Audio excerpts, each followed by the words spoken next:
Argumentative writing अब कैसे हो, तो अभी फॉर्मेट हमारे पास होता है, लेकिन थोड़ी सी कम्प्लेक्सिटीज होती हैं, हमें थोड़ा सा डायमेंशनल चलता है। अब लेके आए हैं, हाँ कहते हैं टीवी के जी फॉर्म देखो, हम उसमें नुकसानात के ऊपर भी बात कर लेते हैं, फिर हम उसको कंक्लूड कर लेते हैं। तो वो बस डिफरेंट किस्म के फॉर्मेट्स हैं जो हम फॉलो करते हैं। एक फॉर्मेट हमारे पास होता है, लेट से इसको बंद कर देता हूँ, बस अब दिल का जोर नहीं है स्लाइड से कराऊँ, ठीक है। एक फॉर्मेट हमारे पास है पॉइंट बाय पॉइंट मेथड,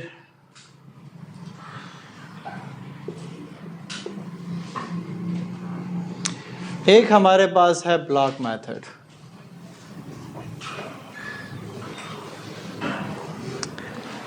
जो अभी तक स्कूल में आप लोग फॉलो करते हो that is a block method, ठीक है। लेकिन इसमें थोड़ी सी कन्फ्यूजन वाली चीज़ ये है कि आज तक हमें ये नहीं बताया गया कि हम जो चीज़ के बारे में बात कर रहे हैं तो उसमें हम कोई क्लेम भी कर रहे हैं। हमें ये नहीं बताया गया कि हम कहीं पे जो है ना हुकर वगैरह भी इस्तेमाल करते हैं, ना ही हमें ये बताया जाता है कि there is counter and there is rebut as well, ठीक है। हम एक जनरल बस लिखते जाते हैं, रटते जाते हैं और चलाते रहते हैं। लेकिन आर्गुमेंटेटिव के हमारे पास कुछ कंपोनेंट्स हैं दैट आर कंपल्सरी, तभी आपके आर्गुमेंट स्ट्रांग हो सकते हैं जब आप इसको क्या करोगे कि प्रॉपर तरीके से डिज़ाइन करोगे, इसके स्ट्रक्चर के ऊपर काम करोगे। वो स्ट्रक्चर हमारे पास अगर देखो तो फिश बोन डायग्राम है, यहाँ पे हमने कहा प्रॉब्लम स्टेटमेंट होगी, यहाँ पे हमारे पास हमेशा टॉप पे कॉज रहेगा, यहाँ पे उसका इफेक्ट रहेगा, यहाँ पे कॉज हो जाएगा, यहाँ पे इफेक्ट हो जाएगा, ठीक है। अब ये हमने क्या कहा कि इसलिए करते हैं कि हम एक चीज़ को आसान बनाने के लिए, आउटलाइन करने के लिए, एक ब्रेनस्टॉर्मिंग के लिए इस्तेमाल करते हैं। मैंने कहा कि सोशल मीडिया क्या कर रहा है, यूथ की लाइफ को बर्बाद कर रहा है कि नहीं कर रहा, या फिर एक टिपिकल टॉपिक है कि आपके मॉडल पेपर में पढ़ा हुआ है, कहता है कि ग्रेडिंग सिस्टम क्या सिस्टम है कि को इवेलुएट करने के लिए। तो अब हमारे पास दो ऑप्शंस हैं, फेवर में जाओ, अगेंस्ट में जाओ। फेवर में जाते हो तो यहाँ पे कहोगे कि गुड सिस्टम, ठीक हो गया, गुड सिस्टम है, नहीं है तो जो है ना नॉट फेयर सिस्टम,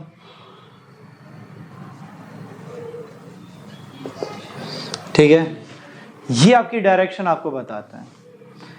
मिसाल इसकी ऐसी है कि अदालत में आप जाते हो, ठीक है, ये कुर्सी पड़ी हुई है, मैं अदालत में जाता हूँ, मेरे साथ दूसरा वकील मुकाबले में है एजाज, मैं कहता हूँ कि ये कुर्सी नहीं है, ये टेबल है, ठीक है। ये कहेगा नहीं टेबल नहीं है, ये कुर्सी है। जज कहेगा, जज साहिबा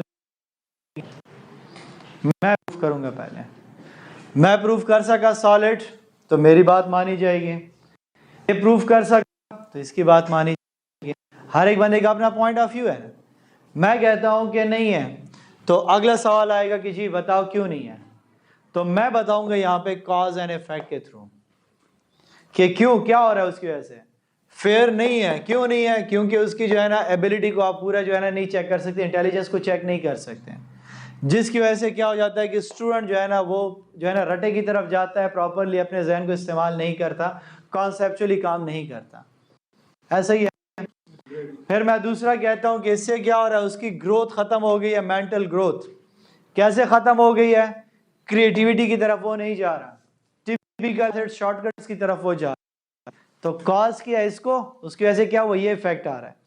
इन इफेक्ट की वजह से मैं क्या कह रहा हूं कि नॉट फेयर सिस्टम, ठीक है, प्रॉपर सिस्टम नहीं है। अगर ये कहते हैं कि गुड सिस्टम है, एजाज कहता है, सेकंड वकील कहता है कि गुड सिस्टम है, तो वो कहेगा क्यों गुड सिस्टम है, क्योंकि जो है ना आपके पास इक्वालिटी आ जाती है, इक्वल चांस आ जाता है। कैसे, हर एक स्टूडेंट को इवेलुएट किया जाता है एक ही क्राइटेरिया के ऊपर, ठीक है, तो इसने ये बात कर दी। दूसरा ये कहता है कि एक यूनिफाइड जो है ना हमारे पास कोर्स चल रहा है, ठीक है, तो जिससे क्या हो रहा है, हर एक स्टूडेंट जिसमें जितनी कैपेसिटी होती है उसका पता चल जाता है कि ये क्या उस चीज़ को पिक कर सकता है कि नहीं कर सकता जो दूसरा बंदा पिक करता है। अब इसने अपने पॉइंट ऑफ व्यू को जो है ना डिफेंड कर लिया कि नहीं कर लिया, तो हमने क्या करना होता है आर्गुमेंटेटिव में, जब हम इसके फिशबोन के ऊपर आते हैं या आर्गुमेंट बनाते हैं, तो अपने ही परसेप्शन से हमें प्रॉपर ग्राउंड बनाना होता है। के लिए फिर जब हमने ये बातें कही तो उसको जब हम राइट अप में कन्वर्ट करते हैं तो कुछ चीजें फॉलो करने पड़ती है उसके फॉर्मेट में। वो कुछ चीजें क्या हैं? Same as it is, this is a page जिसमें मेरे पास, अगर मैं पॉइंट बाय पॉइंट मेथड इस्तेमाल करता हूं तो मेरे पास 5 पैराग्राफ्स होंगे। ठीक है, यहां पे नजर आ रहा है, अगर मैं यहां ठहर जाता हूं, ठीक है, मसला बन जाएगा, तो मैं यहां पे पेज बना लेता हूं ताकि दोनों को नजर आए।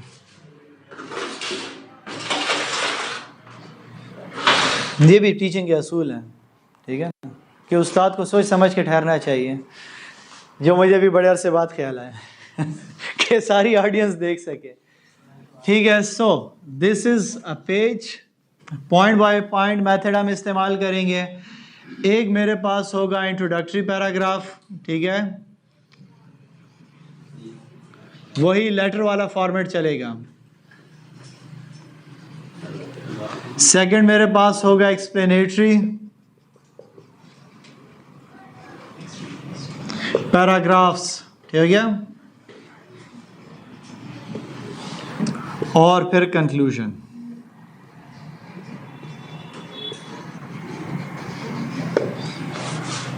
समझ आई? तरीक़ाकार है। अब खिचड़ी इसके दरमियान बनती है। क्या खिचड़ी बनती है? जब हम इंट्रोडक्टरी पैराग्राफ लिखेंगे तो उसके 3 कंपोनेंट्स होते हैं। एक होगा हमारे पास hooker, support of hooker, third मेरे पास होगा क्लेम।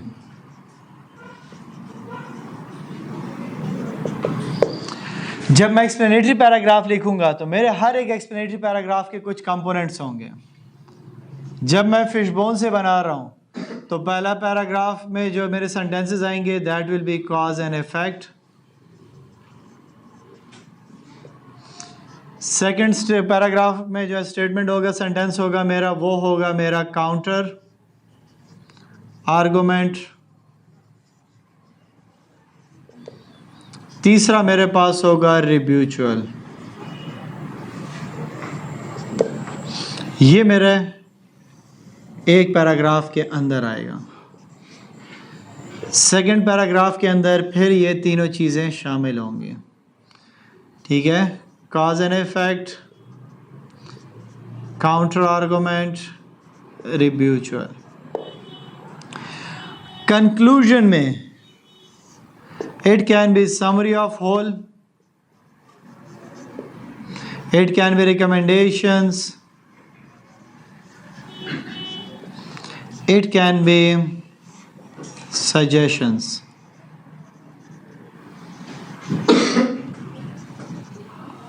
कुछ पहले पढ़ा?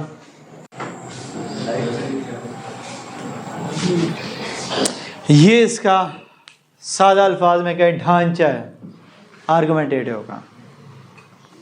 अब ये होता कैसे है? ठीक है, अब ना दरमियान में छोड़ सकता हूँ ना इसको मुकम्मल कर सकते हैं, ठीक है, क्योंकि कहानी है इसकी थोड़ी सी लंबी। नहीं ना, तो फिर ये दोबारा शक्ल कौन बनाएगा इसके बोर्ड पे? That is a block method की तरफ आते हैं। ब्लॉक मेथड में चीज़ें यही रहेंगी, ठीक है, पैराग्राफ थोड़े से कम हो जाएंगे। एक मेरा हो जाएगा इंट्रोडक्टरी पैराग्राफ, ठीक है, इंट्रोडक्टरी पैराग्राफ हो जाएगा। एक्सप्लेनेटरी पैराग्राफ में पहला पैराग्राफ मेरा एक्सप्लेनेटरी का हो जाएगा सारा का सारा। ये सारा का सारा बेस होगा कॉजेस एंड इफेक्ट्स पे। ये जो सेकंड पैराग्राफ मेरा होगा एक्सप्लेनेटरी, ये होगा काउंटर और रिब्यूचुअल।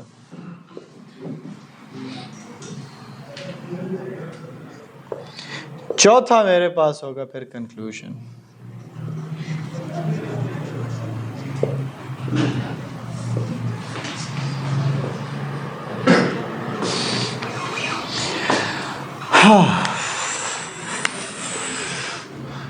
असल में बोर इसलिए भी हो गए इसको पढ़ाते हुए क्योंकि 2 क्लासों को यही पढ़ा रहा हूँ, आज आपको भी यही पढ़ा रहा हूँ।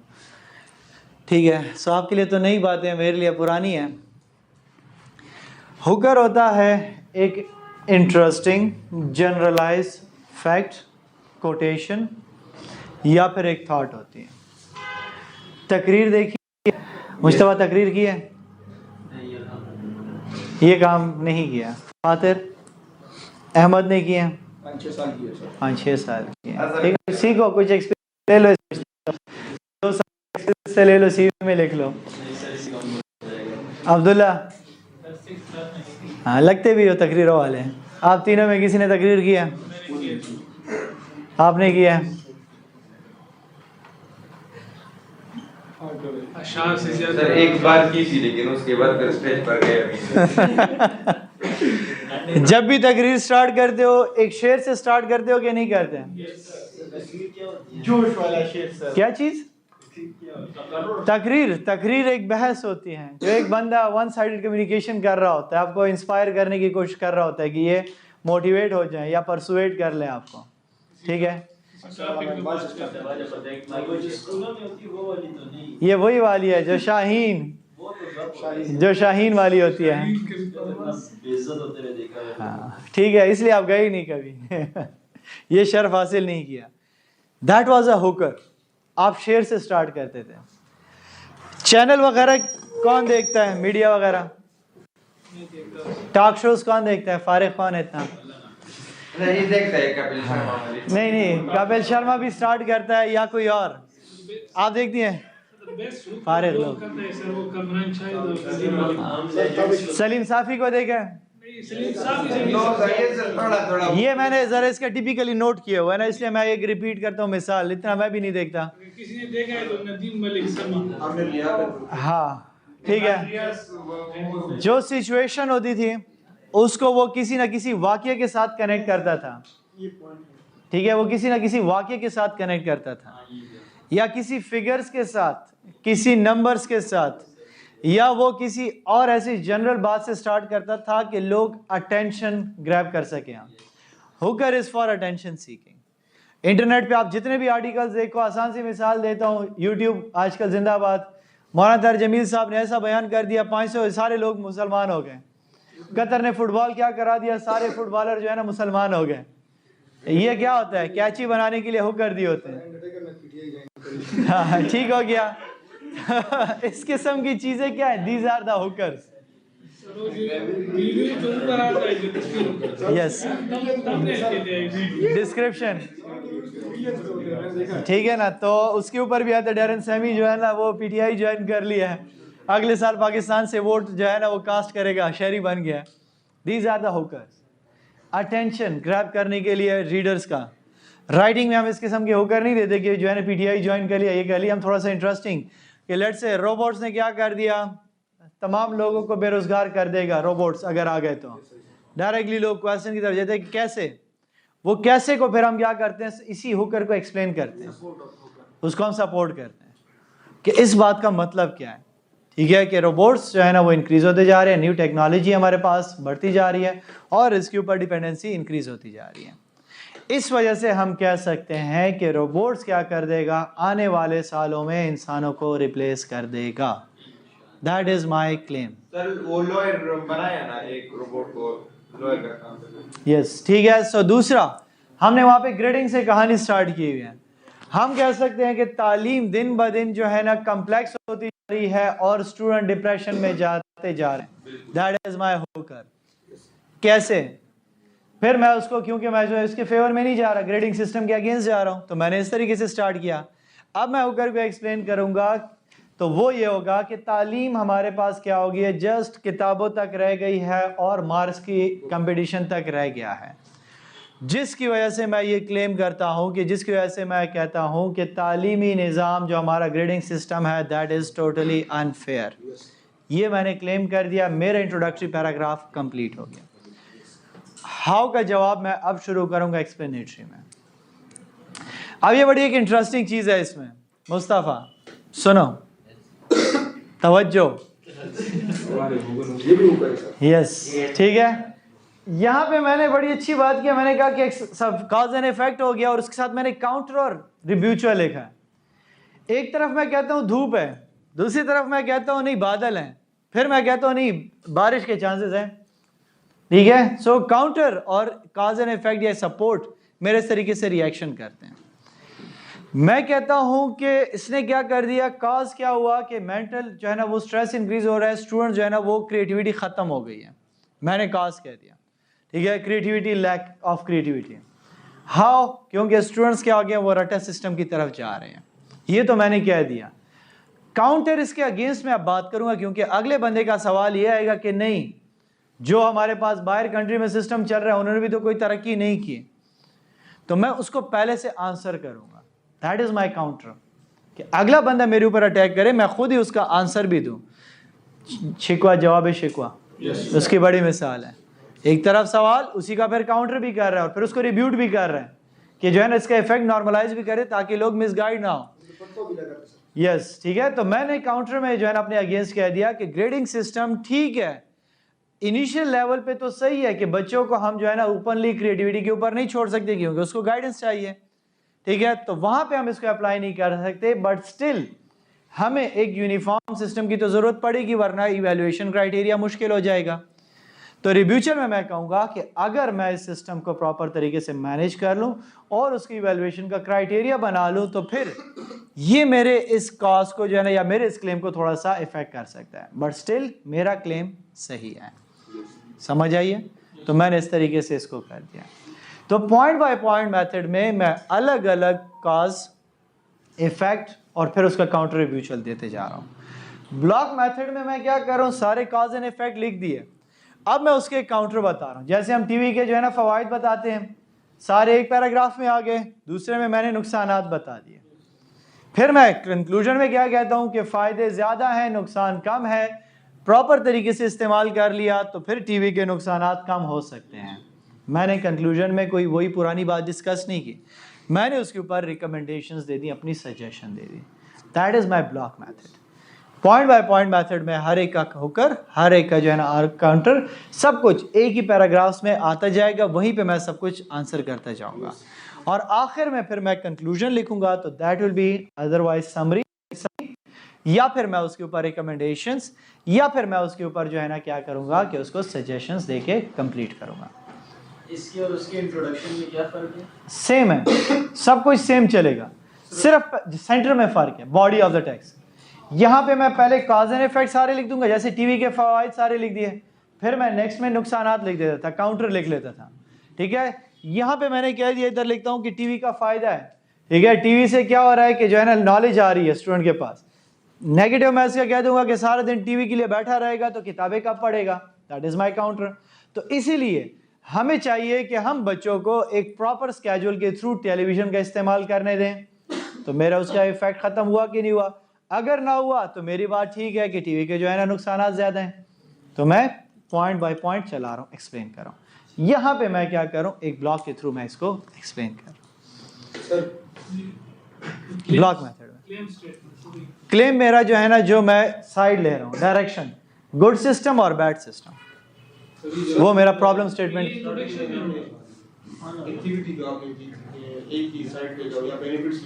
हाँ जी, यस, ये वही था। इसलिए मैंने बेसिक लेवल पे कराया था। अब फर्क पता चला कि नहीं चला? अब मैं आपको टास्क दूंगा तो अब आपको खुद ब खुद फील होगा कि लिखना कितना मुश्किल हो जाएगा। अभी दोनों लिखने। हाँ जी, साइड एक लेना है लेकिन मतलब पहले हमें लेट्स सपोज बेनिफिट्स बता दी, फिर डिसएडवांटेजेस बता दी, फिर एक दरमियाना रास्ता बता दी कि कर जाओ। यस, ठीक है। अगर हम अगर चुटकी बदले तो वो स्टोरी जो है वो देना है, वो स्ट्रक्चर फॉलो नहीं करता, फिर वो तो ओरल है ना, रिटन में तो आप फॉलो करें। अगर आप उसके कॉलम पढ़ें 0 पॉइंट बहुत मशहूर है, तो वो आर्गुमेंटेटिव होते हैं, वो तो जो है ना आपके पास जस्ट अवेयरनेस होती है या डिबेट होती है, एक इशू के ऊपर डिबेट होती है। जहाँ पे आर्गुमेंट होंगे वहाँ पे ये फॉर्मेट है। रिब्यूचल उसको नॉर्मलाइज करने के लिए कि मेरी बात सही है, ये है लेकिन फिर भी ये चांसेस तो है ना, मोबाइल के फ़ायदे हैं लेकिन ये नुकसान तो हम नज़रअंदाज नहीं कर सकते ना, तो हम रिब्यूचल में फिर उसको नॉर्मलाइज करते हैं। क्योंकि अगर मैं एक ही डायमेंशन में चलूँ, लिसन, तवज्जो, अगर मैं एक डायरेक्शन में चलता हूँ तो आई एम बाइस्ड, मैं जो है ना आर्गूमेंट्स कर रहा हूँ लेकिन बाइस चल रहा हूँ। अदालत में आपने देखा होगा, वो कहते हैं मेरा मुतवक्किल ठीक कह रहा है लेकिन मैं जिसके ऊपर बात कर रहा हूँ वो ये है और इस सिचुएशन में इसने ये काम किया हुआ है, ठीक है, तो मैं इस वजह से इस चीज़ को पेश कर रहा हूँ। अगर वो एक ही तरफ चिपक जाए तो इट इज़ अ बाइस्ड, कि मैं कहूँ कि टीवी सिर्फ ग्रेडिंग सिस्टम के नुकसान है, नुकसान है, नुकसान हो गया कि यू आर बाइस्ड, आप पॉजिटिव साइड देख ही नहीं रहे। हमारे पेरेंट्स कहते हैं मोबाइल से दूर रहो, लेकिन वो आपको क्या कहते हैं, बेटा सही इस्तेमाल भी करो। ये नहीं कहता कि मोबाइल से दूर हो, पढ़ाई भी करो, मोबाइल भी इस्तेमाल करो।